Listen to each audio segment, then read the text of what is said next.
Cool. As Jake said, welcome to the Institutions Have Come panel. We have some heavy-hitting panelists with us here today, so I think a good place to start is just brief introductions. I am Samara, Head of Growth at Cantina, which is a security solutions platform across both Web 2, Web 3 side of things. Nick, did you want to go next? Sure. Good morning, everybody. My name is Nick Ducoff. I'm Head of Institutional Growth at the Solana Foundation. Really grateful you all are choosing to spend your Saturday with us today, and hopefully we'll have a great day.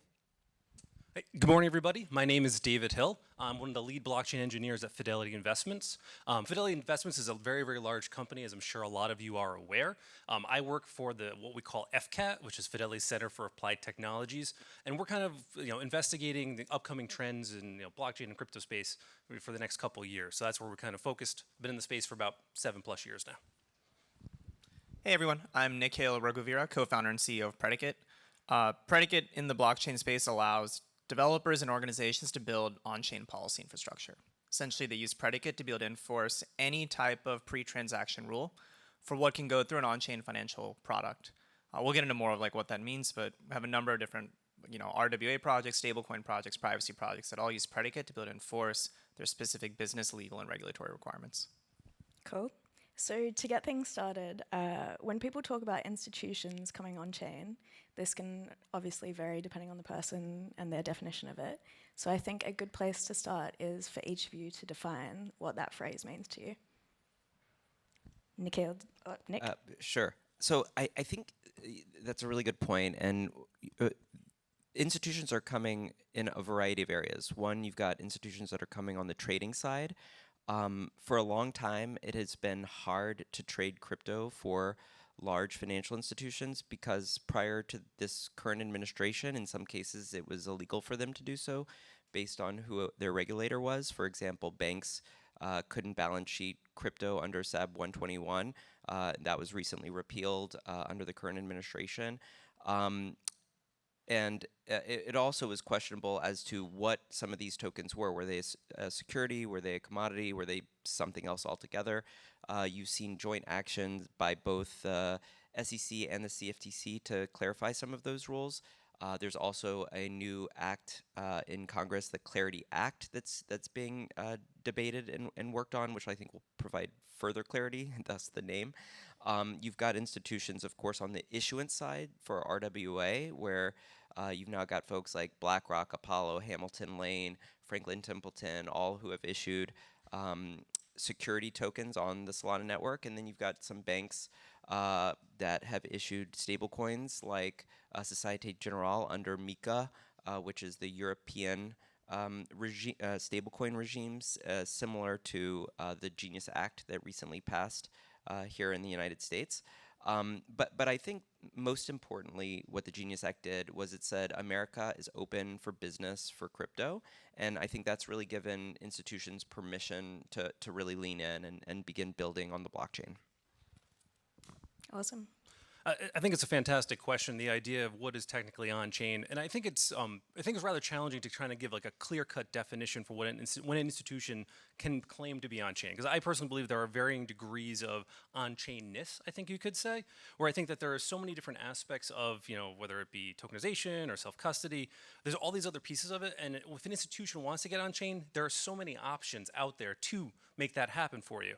So to me, it kind of looks at there's two specs, right? There's one of what's your time to delivery and what do you wish to accomplish? And then, the other piece of it is, how far do you want to dive into that pool, right? So it's like if you're trying to do something quick, there are a lot of nice third-party tools that allow institutions to easily get on-chain, right? And accomplish some amazing things or whatever products that they find that institution wants to deliver, which is awesome. Or you have the opposite one where maybe it takes a little bit more time, but maybe you build a little bit bigger and maybe dive a little deeper into the space. And then for really deliver a product that's not just a small piece of it, but really kind of saying when you're on chain, you're truly on chain, which is I think a really great kind of space to be in. Nikhil?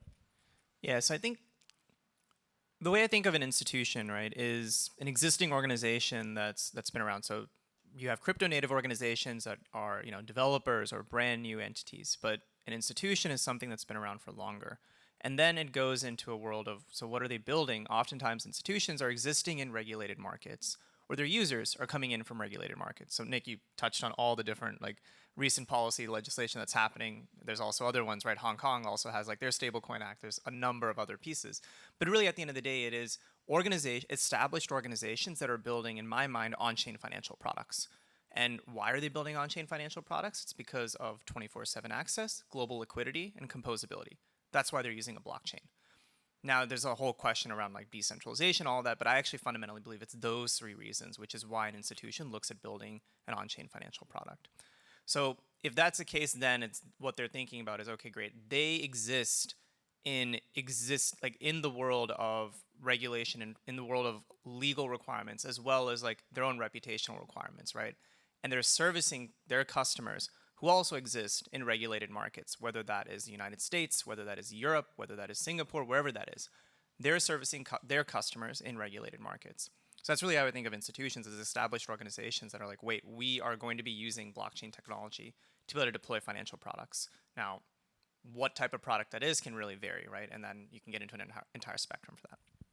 And I think building on what Nikhil was saying, so a question for Nick. From the foundation's point of view, what kinds of institutions are approaching you? What do you think they're looking to build? What motivates them? Sure. So I think there's three buckets, and I'm oversimplifying. Again, one bucket is investors, and I think things like these digital asset treasury companies, the DATs, similar to MicroStrategy on the Bitcoin side. There's now a number of these in the Solana space that make it easier for institutional investors to access SOL, the utility token of the Solana network, via public markets, right? If you've got trading infrastructure today, it's easy to access, via a brokerage, U.S. publicly traded securities, and that's what these DATs enable. There are a number of financial institutions who have filed for SOL ETFs, and the SEC has until October to respond to those, including Fidelity. So we're very excited about that as well. So that's kind of the trading bucket. Now traders can access SOL, the token, via U.S. public markets instead of having to access it via the token directly on chain or via some kind of CEX like a Coinbase. Okay, so that's one. Two is asset managers like Fidelity. So Fidelity, of course, has a ETF filing for Solana, but they also have tokenized various funds. I believe the first fund they tokenized was a money fund on Ethereum, but there's a number of issuers like Fidelity that have tokenized on Solana, as I think I mentioned, BlackRock, Hamilton Lane, Apollo, Franklin Templeton, many others, Wellington, and they want to access global markets, as Nikhil said, with 24/7 trading, stablecoin settlement, which allows for virtually anybody anywhere in the world to purchase these products, and atomic settlement. So there's instantaneous transfer of the token for the fund, which is incredible. And then I would say the third category is banks. And banks have been, messing around with the blockchain a little bit. You've got a handful of banks that are well known for being early in this space: JP Morgan, Citi, HSBC, a couple others. But largely banks have kind of poked with a 10-foot stick, like, what is this blockchain thing? They see if it moves when they poke it. But now I think post-Genius Act, everyone is saying, hey, we got to catch up to, JP Morgan and Citi and these folks that have been building in this space. Which is really exciting. You saw Fiserv announced recently that they're building a stablecoin on Solana, for example. And so I think, by the end of next year, and I wish I could say by the end of this year, but just no way. But by the end of next year, I think you'll see virtually every large global asset manager and every large global bank have, some on-chain activity of some kind. Which is very exciting. And as Jake mentioned when he welcomed us on stage, we have been talking about the institutions are coming, the institutions are coming, the institutions are coming. I've been in this role for 2.5 years at the Solana Foundation, and it was a little early, even then, and it was certainly early in 2017 when a lot of this started. But I think now, today, is the right time, and it really is true that the institutions are here. It's got to feel good. So a question for David. From Fidelity's perspective, what do you see currently as like the biggest technical blocker to this institutions coming fully on chain? Yeah, so that's a fantastic question, and I think I don't know if like technical blocker, but I think it's just something that we're acutely aware of. I think it's the speed at which this space moves, and I think that's one of the kind of challenging pieces that we're embracing. So like I'm a traditional engineer. I love this. I love all the engineering practices and these kind of new technologies that come out. And one of these things is that since this moves so fast, there are people that are close to it, any project, and we learn and we dive deep into the intricacies of it and how it works. But that doesn't mean necessarily everyone in our team or everyone that we work with in our projects do the same thing, right? So that becomes one of the tough parts of this is like because it moves so fast and we want to champion and empower pieces of these projects. It's part of like education, just kind of working with them and saying, all right, we know we're moving fast, but trying to get everybody that's to the same point as us, so that when we talk, we have a pretty common language. And we can try to accomplish our goals and hopefully overcome some of those technical hurdles. That's kind of the goal. And what does that education look like? Yes, the education is all over the place. We have one of our great kind of cohorts and champions here today. We have something internally that does what we call the Bits and Blocks Club. It's a really kind of a great internal organization that allows us to bring forth new technology or new projects or anything we're really interested in, especially in this space, and share it with the greater Fidelity good. Right? I belong to FCAT, which is the Fidelity Center for Applied Technologies, and one of our key tenets is trying to educate those internal about all these wonderful kind of new endeavors that are out there. And it's kind of really crazy to kind of share and really kind of bring forth whatever we find or we research that we have passion behind, bringing it back and sharing it with the team and educating everybody so we can all move forward and hopefully kind of embrace this new technology. Awesome. Nikhil, a question for you. So at Predicate, how do you see the rules and the policy frameworks that you're building either enabling and or constraining institutions? Yeah, so I mean, a big premise for what we have is that when an institution is thinking about deploying something on chain, right? Immediately, one of the questions that will come up by any traditional institution will be, so what is the compliance implications here? What is our business risk? What is our legal risk? Those questions come up very, very quickly. And the challenge, of course, is you're talking about an entirely new financial infrastructure, where now you're saying, okay, now I as a product developer have to go and talk to our compliance team, our legal team. Then suddenly now you're getting stuck there trying to explain all of it. Your compliance team is freaking out.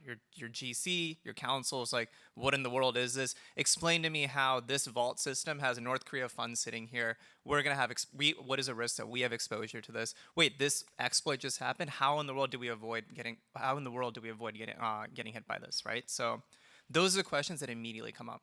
And so then if you look at any of your large financial institutions that have deployed on chain, they've created largely walled gardens, right? And one of those is also the legal requirements, right? So take like a Franklin Templeton or a Wisdom Tree. Benji is a fully walled garden right now. Same with the Wisdom Tree asset. BlackRock did something a little different that allows it to be less of a walled garden, but still, right? And a lot of this is because you're trying to ensure that you're not kind of touching everything else. Now in the wake of a lot more regulation, you're seeing institutions say, okay, wait, so how do we slowly start making this a little bit more intertwined with everything else? Still, you have to have your permissions and requirements, but how do you start making this a little bit more feasible? And so that's where we come in. We say, look, we're building technology that allows you to be able to set those types of restrictions. So 2 examples to make that tangible. So like one of our partners is Paxos. And so Paxos has some of their different assets that they're deploying and they're servicing as liquidity as well as different types of regulated assets. They're thinking about, okay, great. So if I'm the issuer, have to still consider what are some requirements before someone can access it, right? So can North Korea come in and directly tap into my liquidity? Paxos would say probably not. And so we build that on-chain infrastructure. So Paxos can say, okay, great. And then it depends on where they want to deploy, right? So an example is like we built Uniswap infrastructure that allows Paxos to set their programmatic rules and determine who can LP as well as who can swap. This isn't all necessarily KYC based, and that's the other part, is I think historically crypto was like, oh, just slap KYC on it, we're good to go. But it's not. There's an entire continuum based off of what are you doing, what are your requirements. So that's an example there. Or take another one like Memento, which was working with Deutsche Bank. So in that case, we're thinking about what transactions can enter in from an interoperability standpoint. So that's another example there. Cool. And then a question for all of you, depending who wants to jump on this one. Do you currently see like significant differences in how the more international regulations are kind of approaching things versus the US? If so, do you see it kind of continuing down that route of like regulatory fragmentation, or everyone coming to more of a consensus? I can talk to this a little bit. So I mentioned MiCA in Europe earlier. Europe generally is protectionist from a consumer protection perspective. So the lens that European regulators look through everything is, I want to protect the consumer. And so that was what kind of led them developing MiCA, and they were one of the earlier large global markets to have legislation. And hey, legislation, whether you like it or not, at least it provides clear rules of the road and allows for innovation, because you can then know what is permissible and what isn't. And so I thought MiCA was great. Kind of put some of the intricacies aside, it was clear legislation that provided that foundation for innovators to build on compliantly in Europe. Then you had folks kind of more innovative that were pushing the industry forward. I would say in the Middle East, you had regulators like ADGM and VARA, who were allowing for more permissive experimentation. And then regulators like Singapore MAS, which again was providing a sandbox, which a lot of US entities were participating in. I think that the innovation that was happening in the Middle East and in Asia, in part, inspired this current administration to push things forward here domestically, because when has America not led innovation, right? Like, I think one of the many great things about this country is, generally speaking, we're always, kind of trailblazing and pushing the envelope of what is possible with technology. But until recently, that really wasn't possible, especially for institutions that were regulated here in the United States. And now it is. And this is not me being political. This is just me being objective. It's now all systems go in the United States. And I think that's going to just create a number of incredibly valuable businesses and products and applications that all of us will benefit from as users. So I'm really excited that that innovation has been brought back here to the United States, and I really do think we need to thank the regulators, VARA, ADGM, MAS, HKMA to some extent, who kind of pushed America to, kind of bring that innovation back here domestically. I can add a little bit more there as well. So I think that's spot on, right? And then the other part that you now see in the United States in particular, right, is an opportunity. I think a lot of it depends a little bit on what type of regulator we're talking about. But first you have congressional action. And now you're adding work onto the SEC, CFTC, Treasury, and then you have the IRS as well. But I would say the really big ones are probably those. And so now there's an opportunity actually for rulemaking. And that's what you're seeing, right? Is now you're getting into the work of, all right, so what are the defined rules? Because Congress is going to kind of allocate responsibilities. But then you have to say, okay, cool. So Treasury, what precisely, when we talk about AML CFT requirements for stablecoins in the wake of Genius, what are those rules? After Clarity Act for market structure, SEC, like what is your specific requirements as it relates to tokenized securities? CFTC, what are your specific components? And that's what we're seeing now. And so some of this has been defined by other regulators as well. So if you were to go talk to U.S. Treasury, they're wondering, wait, so did what Hong Kong do for stablecoins, was that viable or is that an overkill? And so that's what you start seeing is there's a little bit of, you can draw inspiration from others, but now uniquely in the United States, you have the opportunity of saying, okay, wait, hold up. Like what worked, what doesn't work, and what is a much better structure moving forward? And we're actually spending a lot of time doing that right now with them. Yeah, pick and choose and design the best. Nice. Nick, a question for you. What role do you see the base layers like Solana playing in reassuring the institutions? Because right now it's making them feel comfortable about this new tech. Well, so Solana, and I raise your hand if you're familiar with Solana. I guess you're all here, but raise your hand if you're a developer. Handful. Raise your hand if you're a user, if you've used the Solana blockchain. All right. So then sounds like most of you are familiar with Solana. Solana, of course, is high performance layer 1 blockchain, very, very fast, very, very cheap, extraordinarily decentralized. And Solana is open source software, so anyone can build on it, and it's permissionless. You don't need to ask, you don't need to engage with the Solana Foundation to build on top of it. I think your question was, how are we reassuring institutions, or what is the base layer doing to do that?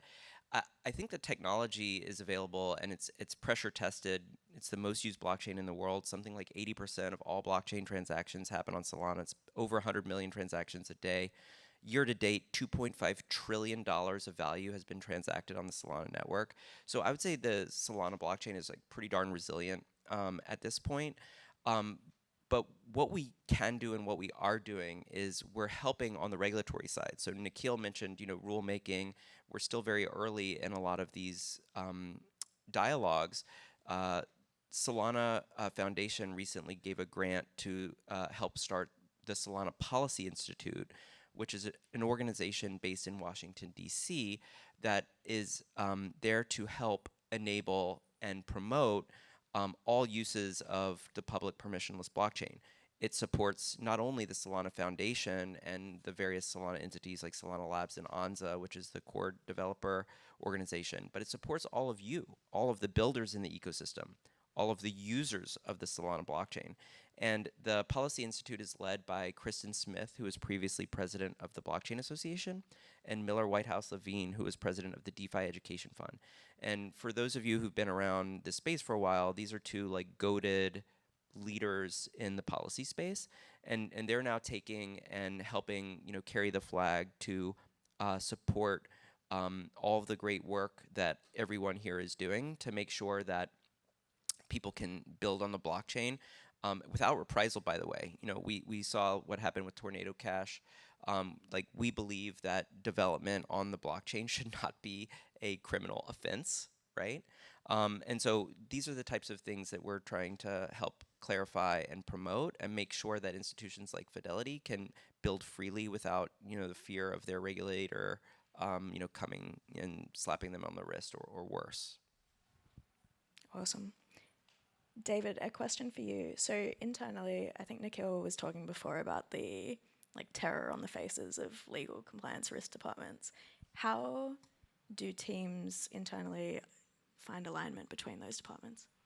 Yeah, so that's a fantastic question. So as I said, I come from a traditional engineering background, and usually whenever we build something, it's not a question of can we do it, it's how long does it take to do it, and then really kind of LRC kind of falls to the wayside, right? I think that's just kind of a normal development process, and when you're in this space, I think that can't happen, right? I think internally within Fidelity, we have to acknowledge where we are and what we've done, and the internal LRC teams within Fidelity, are really kind of brought in because of their legal expertise around monetary, financial, digital assets was not maybe on their radar at the time when they came in. So it's one of those things where it's kind of, I harp back to what I said before about education, but it's kind of actually now setting up time to sit and talk with them and try to align with them on what we're doing and how we're doing it, so that we speak a common language as we decide to push new projects and ideas forward. And it's not an easy task. I'm going to say that much. I think anybody in this room that's tried to do this realize it is not easy. It takes time, it takes energy, and it takes effort.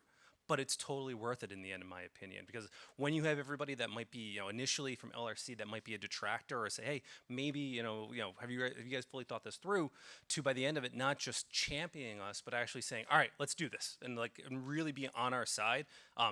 It was a long process to get there, but I think we're making headway, and we're actually kind of really trying to accomplish that. And it is just that partnership that we've kind of accomplished with our wonderful LRC partners within Fidelity. So it's a great thing. I've said it once on this panel, but gotta feel good. Yeah. Yeah. So a question to all of you. I think we're at the stage where institutions are dipping maybe up to their knees in the water. What do you think would be one catalyst for them to jump in the deep end?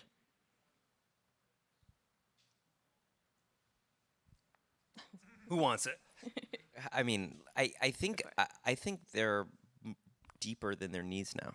I think years, honestly. I think a lot of institutions are further along than is necessarily made known to the public. A lot of folks were doing R&D, like Fidelity, right? And waiting for the moment where everything was in place, right? The market was there, the regulatory was there, legal was there, clarity to go forward and offer products to their customers, whether it be things like validator services, custody, trading, RWA, whatever it may be. And I think with Genius Act and some of the rulemaking that's to come, folks are going to be bringing more product to market.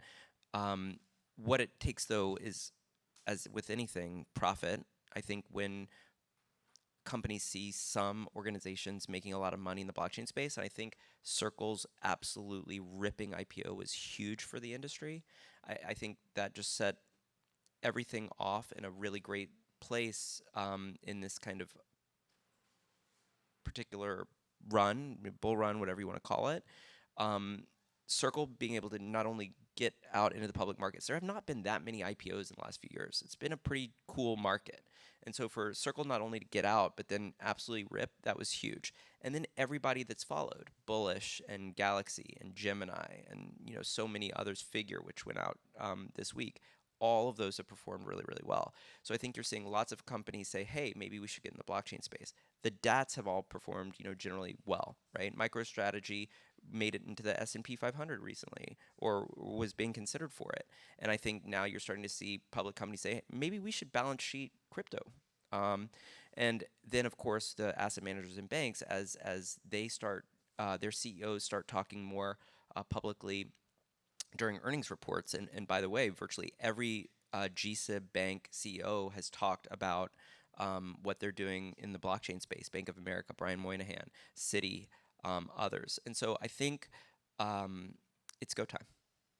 And we're here to help. One of our roles at the Solana Foundation is to support the ecosystem broadly. That's from the earliest stage startups all the way to the largest global financial institutions. And we're here to help. So please come find me or reach out if you'd like to talk about it. I'll hop in quick.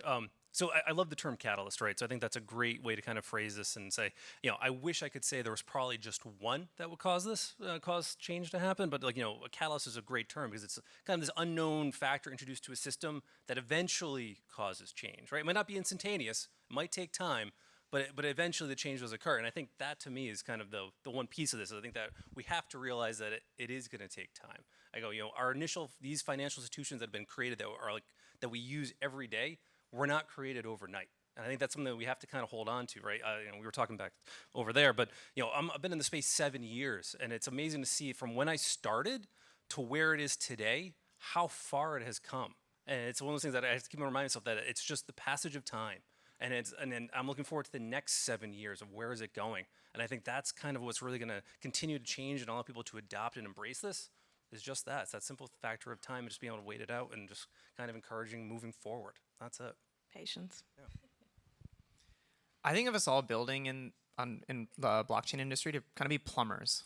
And the reason why is because you're basically going and trying to unblock various points, and then eventually the entire system just works, right? And that's where we've been at. And so we've had a few different blockers lately. One was regulatory, right? Another one was a few years ago, you had something like Terra Luna. And that became a blocker in terms of industry reputation. And so what we're doing is you're slowly unblocking different items, but you're starting to see that start clearing up, right? I would say like a few of them is, I was exactly thinking the IPO market recently. Like IPOs have not been hot over the last 2 years. The other one is looking at acquisitions of large companies, right? So taking a look at what Stripe is trying to do with Bridge, acquiring Privy. Those are the kinds of things you start seeing as well, where it's like, wait, and I think the way that this starts really getting unlocked more and more is your fintechs. Your fintechs making a move because they move faster. They're incentivized to move faster. If Stripe is doing something, Visa's taking a look, right? They're saying, wait a second, do we have to actually think about this? You don't want to be the manager who said we didn't take a look at Stripe at all. And they did something that you couldn't do, right? So, excuse me. So I think that's going to be the big unlock is your fintechs pushing innovation, that informing everyone else, and then the entire thing gets unlocked. But so far, we're plumbers, and you have to continue anticipating where is the next blocker, working with those organizations, saying, okay, great, you're going to get blocked on this, you're not yet, let us work with you, and you're a thought partner around all of that. And the last question that I have here is kind of down that same vein, but let's say plumbing system's fully open, the water is running. How do we successfully manage this convergence, which we've all been waiting for, whilst preserving you know, the sanctity of decentralization? I can chime on this one. So early on, early on when we started Predicate, this was 2 years ago. I remember there was this big tension during our fundraise, where it was like, is Predicate essentially enabling censorship of the blockchain? It was a very, very it was a very strong question that we would get, and I remember getting it from folks from Bankless and like Multicoin and others. And I think it was the way we've always framed it is that you have fully permissionless infrastructure, such as blockchains, right? Like layer 1 blockchains are fully permissionless, and they need to be. Why? Because they enable the full expressivity of any type of financial application around the world, right? So it's not just that you're enforcing US requirements. You have to also think about, what does Kenya need, right? What does Colombia need? What does Nigeria need? What does Hong Kong need? What does Singapore need? A fully permissionless blockchain allows you to do that, and you have to have that to be permissionless. Then you have also permissionless infrastructure that sits on top of blockchains, right? So I think of your DEXs. Your DEXs are permissionless infrastructure. Your borrowing and lending systems, those are fully permissionless.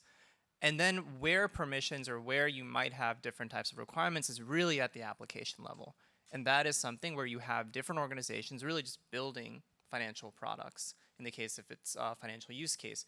And that's where you want that expressivity. But none of it works if you don't have a decentralized infrastructure at the bottom. Otherwise, you go back to like trying to create an internet in which you have segmented internets. It doesn't work. Really, that's at the end of the day, what we're doing is we're building a layer for message passing.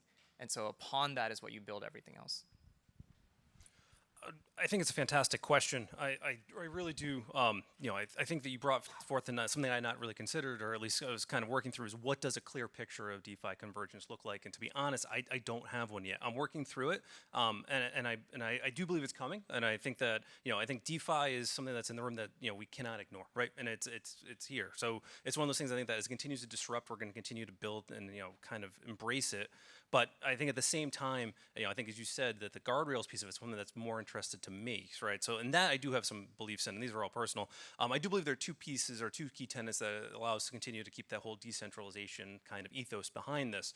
The first and foremost is, I think, the continued transparency, as you kind of mentioned. Everything is auditable, right? The continued transparency of building of products or projects that are actually out there and shared for the world to see. And so that there's nothing hidden. It's really, if you want to know what this contract does, you just go out and you find it on GitHub. It's fantastic. And I think that is one of those things that as long as that's continued in this space, we will continue to kind of have faith and showcase what's possible, which I think that's great. And then of course the other piece of this is, I think that as long as we continue to try to lower the barrier to entry to this space, I think that's a win. And I think that will hopefully continue to encourage decentralization, right? The ability for more people than more average users to be able to launch particular nodes on certain networks, to be able to not just partake and just use base tokens, but actually support and solidify the network over time. I think that's a huge thing, that with those kind of two pieces still in place, I think you can hopefully kind of ensure and kind of hopefully fortify decentralization.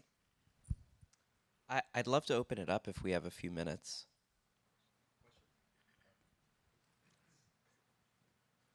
All right, now that institutions are here, NASDAQ files for SEC tokenized stocks. With the advent of backed finance with X stocks, pre-IPO stocks on Solana, are these synthetics or actual tokenized native stocks, or B, are these deemed as securities? And how are you able to trade them on DEXs without KYC? Those are great questions. I am a securities lawyer, but I'm not a securities lawyer for the purpose of answering these questions. And it's complicated. It's complicated.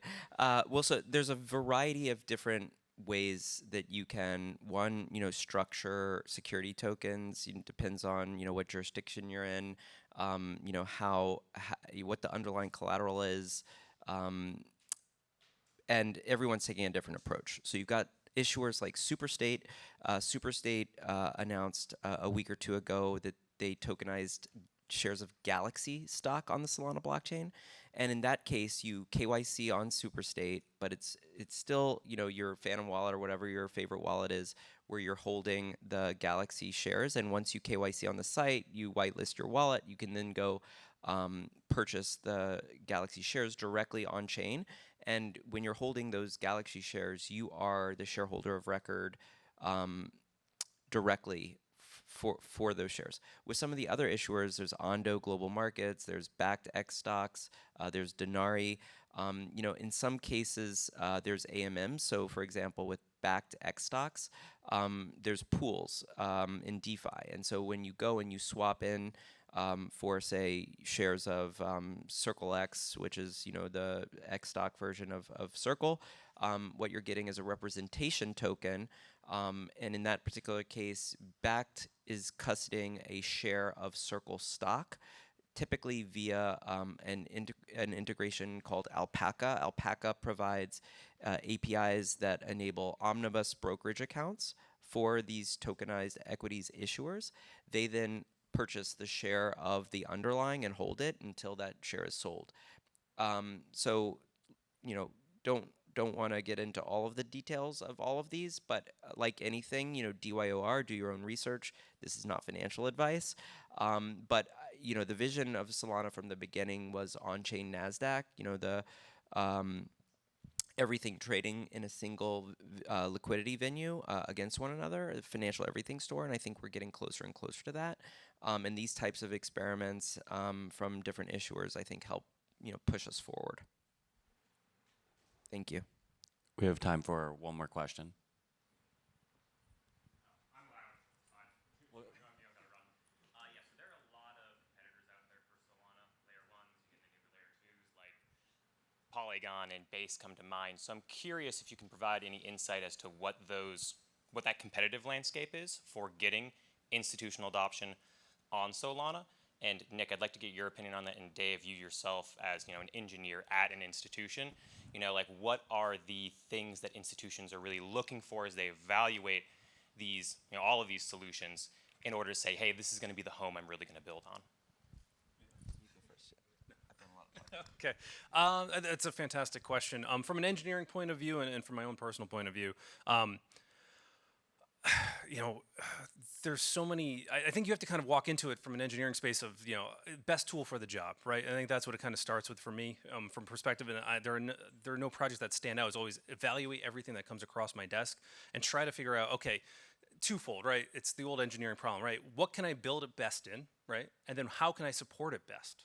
I think that's the other part of the thing. That's where, from my standpoint, is if we build something, we have to realize that whatever we build will probably outlive me, which is fine, which is incredible, which is such a great thing to think about. But with that being said, if I build something that's extremely complicated and unsupportable in the long run, what have I done to my own company, to my team, to everybody else? So for me, it's basically evaluate all the tools that are out there on the landscape, whatever ones there may be, but then also what are the tools that sit on top of those to make our, whatever we're trying to build possible, and then how can it be supported in the long run for hopefully a long time that can be easily supported and successfully supported. That's my stance on it. Dave, what do you see as some of the use cases that Solana is particularly well suited for? I'm trying to think. There's a lot of interesting use cases for, and I think that we've seen it out there that it's been touted. I think that a lot of the the speed at which I think is what it's touted at. The speed at which it kind of accomplishes its task is absolutely amazing. It's one of those things. I think that it's an incredible layer 1 to evaluate and just look at and kind of hopefully see where it best fits. That's all we can do on our side. I think that is us done. Thank you, everyone on this panel. Thank you. Thank you.